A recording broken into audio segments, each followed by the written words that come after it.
moi, en tout cas aujourd'hui et depuis toujours, je n'envisage pas le dessin, le graphisme comme quelque chose en soi. Si j'ai pas le support d'une histoire, je ne dessine pas. Je ne suis pas un fan absolu du dessin. Je fais ça pour raconter des histoires.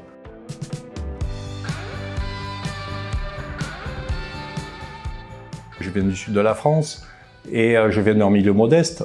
Il y avait des livres à la maison, mais aucun éveil particulier à l'art. Il a bien fallu quelque chose, il y ait un déclencheur, je pense, quelque part. J'étais un gamin très renfermé et j'ai passé beaucoup de temps dans ma jeunesse, plutôt seul, chez moi, à dessiner. Très rapidement, j'ai voulu reproduire peut-être les illustrations que je voyais et j'étais attiré par cet univers foisonnant d'histoires, de personnages importants.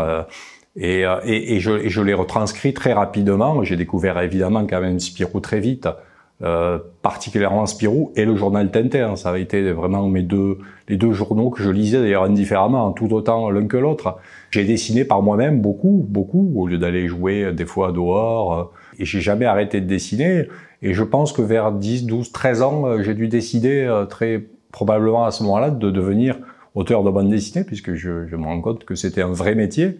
Et c'est vrai que je suis un réel autodidacte dans la mesure où j'ai jamais pris un seul cours de dessin de ma vie.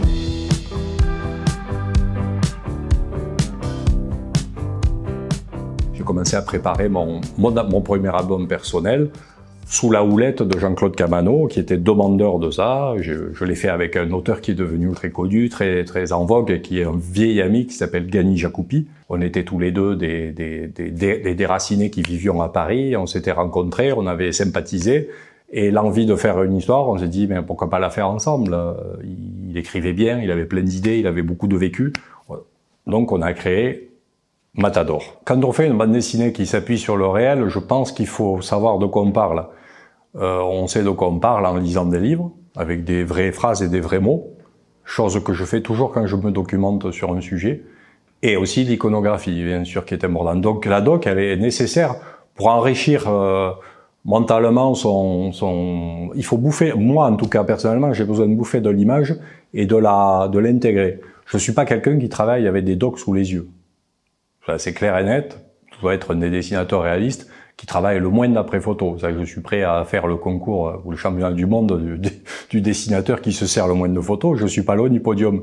Je m'appuie toujours sur des photos, sur le réel, mais comme une documentation personnelle, cérébrale. J'ai une banque de données mentale et cérébrale assez importante parce que j'ai cette capacité à emmagasiner des détails, des images comme ça. Et ce qui compte, c'est donner l'impression de être dans. Voilà, moi, le réalisme pour le réalisme, d'un point de vue du dessin, ça m'intéresse pas plus que ça. Qu'il y ait 8 ou 6 boutons à une vareuse militaire, pour moi, ça n'a aucune importance, aucun intérêt. Donner le sentiment, pas la vie, mais le sentiment de la vie.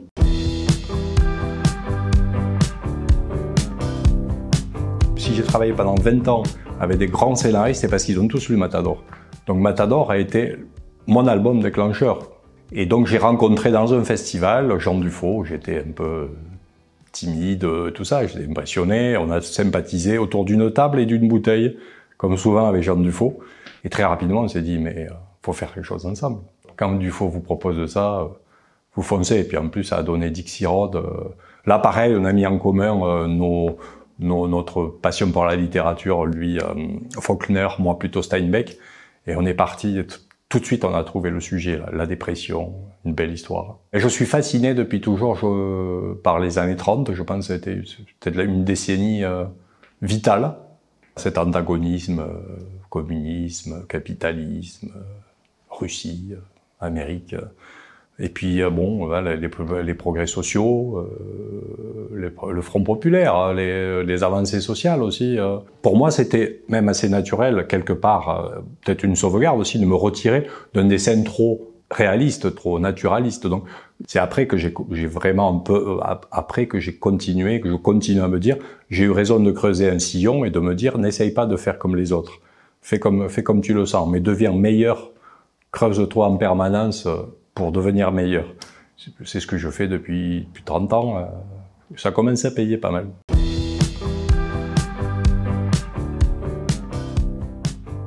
Dans un autre festival, autour d'une autre table, j'ai rencontré Stéphane Nesberg, qui lui aussi était fan de Matador et de Dixie, et qui m'a proposé aussi de travailler avec lui. Donc, quand Stéphane Nesberg vous propose, vous y allez. Et on a créé ensemble Black Op, qui réunissait aussi certaines des choses qu'on aimait tous les deux, le thriller, l'espionnage. Lui, ça lui permettait de traiter de sujets politiques, économiques, au travers d'une belle fiction, avec des beaux personnages. C'est très excitant, les scènes d'action, mais il faut jamais abuser même des meilleures choses.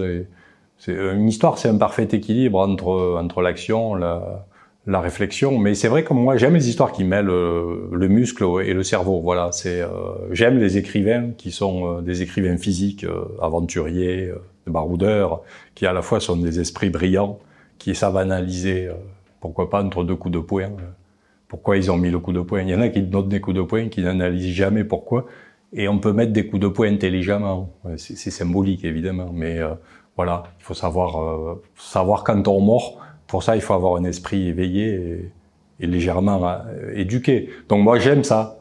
Voilà. Et dans toutes mes histoires, il y a un mélange de moments lents où on parle, où on réfléchit, on se confie, on craque, et puis il y a des parts d'action. C'est comme dans la vie. Une vie linéaire, mon Dieu, déjà notre vie d'auteur de BD, c'est suffisamment linéaire. Heureusement, on a la fiction. Moi, je peux me rêver mousquetaire, pourquoi pas. Je peux me rêver Cyrano de Bergerac ou d'Artagnan, vu que je suis un Gascon, vous voyez. J'ai toujours cette capacité à rêver. Et je peux le mettre sur papier. Mais notre vie, elle est plate. J'aimerais bien, moi, j'aurais aimé être Hemingway. Sauf sur la fin.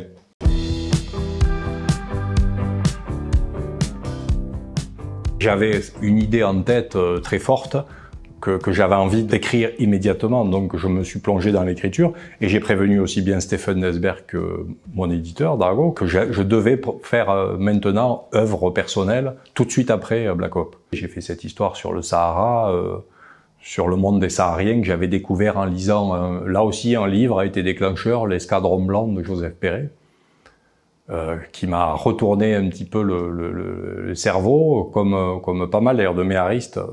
Les dernières générations de méharistes sont devenus méharistes après avoir lu L'Escadron Blanc. C'est un livre que je conseille à pas mal de gens. Et puis il y avait ce désert, qui était un univers en soi. Et donc voilà, je me suis lancé sans plus réfléchir, sauf à m'investir à fond dans mon écriture et dans mon dessin. Et je suis très fier de ce diptyque. Je m'étais dit, il faudrait peut-être bien changer. Et puis en plus, c'est mon œuvre personnelle. Ce serait bien, graphiquement, de tenter quelque chose. Et puis la pierre, l'ombre des dunes, il y a plein de choses que je pouvais marquer. Donc c'était une envie à la fois de changer et d'utiliser une technique que je savais un peu maîtriser. Je suis pas du tout coloriste, je suis très mauvais. Je m'intéresse qu'au noir et blanc. Moi, je suis un peu monomaniaque. Mais le lavis, ça, je sais faire. Mais ça a été un boulot énorme. Hein. Je pouvais mettre l'ombre, je pouvais donner de l'ambiance, je pouvais mettre des contrastes moi-même. On a l'impression que dessiner le désert, c'est la chose la plus simple, il faut faire une ligne d'horizon. Mais non, en fait, nous, on le sait, dessinateurs, tout le monde sait que dessiner bien un désert, lui donner une vraie réalité, c'est très compliqué. Mais j'avais pas tellement pensé à ça. Moi, je voulais vraiment parler des Sahariens. De ce monde-là, un monde qui a disparu aussi, comme on parle des Indiens, du monde des Indiens qui ont disparu, c'est un vieux gimmick dans le western. Eh bien, c'est mon western à moi, en quelque sorte.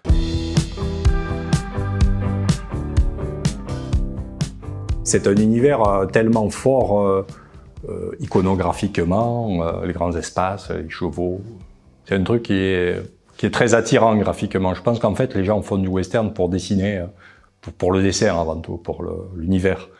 Il se trouve que Enrico, qui est un vieil ami et qui avait fait ce diptyque magnifique que j'adorais, moi, c'était pour moi un des meilleurs westerns vraiment qui était fait, c'est-à-dire L'Étoile du désert, avec Stéphane Nesberg au scénario. J'adorais ce truc.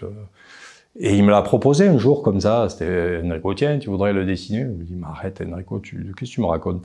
Mais ouais, on voudrait faire le préquel et tout ça. Et puis Stéphane, en même temps, m'a dit, ben oui, on voudrait faire le préquel, mais Enrico ne veut pas le dessiner. On a pensé à toi, ce serait peut-être bien que ce soit toi. Tu le prends, tu vois, tu prends le scénario et tu le fais à ta manière. Enrico m'a jamais ni Stéphane m'ont jamais mis la moindre pression. Ils m'ont dit, fais-le comme tu le ferais toi-même, tout seul. Par contre, ce qui est clair, c'est que moi, j'aime le western, comment dire, picturalement réaliste. Quand je veux besoin de dessiner de l'Ouest, je regarde des photos d'époque. Je me regarde pas des films hollywoodiens, ou je regarde pas même Blueberry. Des fois, le pire des gangsters avait l'air d'un ridicule bouseux, quoi. Et là, ça, j'aime bien ça. Le retranscrire en bande dessinée, c'est ça qui est excitant, je trouve. Donc voilà, il y a plusieurs westerns. Il y a le western hollywoodien, le western à la Sergio Leone, et puis il y a le western qu'on a appelé un peu sépulcral, comme le western de Clint Eastwood ou certains westerns très intimistes. Moi, je suis plus attiré par un western vraiment intimiste, là encore une fois, où ce sont les personnages qui prennent le pas. Pas forcément des grandes chevauchées, pas forcément des coups de feu permanents, mais se replonger aussi dans l'univers mental des gens de l'époque. C'était quelque chose, l'Ouest, hein. C'était pas tendre.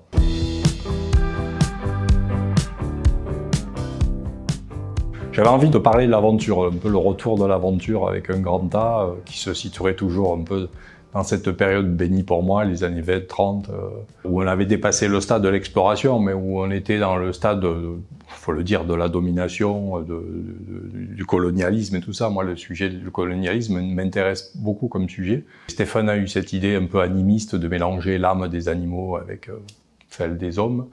Et je trouvais que l'idée était vraiment bonne et que ça valait le coup d'y aller. Donc on est parti sur cette histoire de magie noire, d'Afrique, de cavalcade, retrouver un peu le souffle de l'aventure, mais avec des notions, je pense, quand même modernes, hein, dans les relations avec les personnages, dans le graphisme. J'ai commencé à travailler, à utiliser une technique chronophage à un point. Il faut être maso pour faire ça, c'est-à-dire la technique de la brosse à dents. C'est-à-dire vous prenez une brosse à dents, vous mettez... Et donc, c'est une technique qui donne énormément de matière. Immédiatement, je l'ai vu, l'Afrique, la chaleur, la poussière, la matière, les sols, les pierres, les rochers, les maisons abîmées par le temps. Je me suis dit tout de suite, il faut mettre de la matière. Et donc, j'ai commencé à travailler avec cette technique de la brosse à dents. En général, on l'utilise très peu pour faire des éclats de la poussière, des choses comme ça. Tout le monde l'utilise plus ou moins. Mais je crois que jamais personne l'a utilisé constamment sur toutes les vignettes. L'histoire est quand même assez sombre et assez tendue. C'est quand même des gens qui se poursuivent pour se faire du mal, globalement.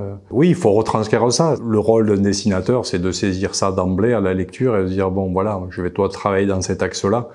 Après, c'est toujours pareil, c'est de l'ordre de l'inconscient à l'inconscient. Je sais pas où commence le conscient, parfois. C'est pour ça que j'ai l'air un peu, parfois, je me dis, je vais avoir l'air du mec qui maîtrise rien, qui fait tout comme ça. Non, mais c'est vraiment à l'inconscient.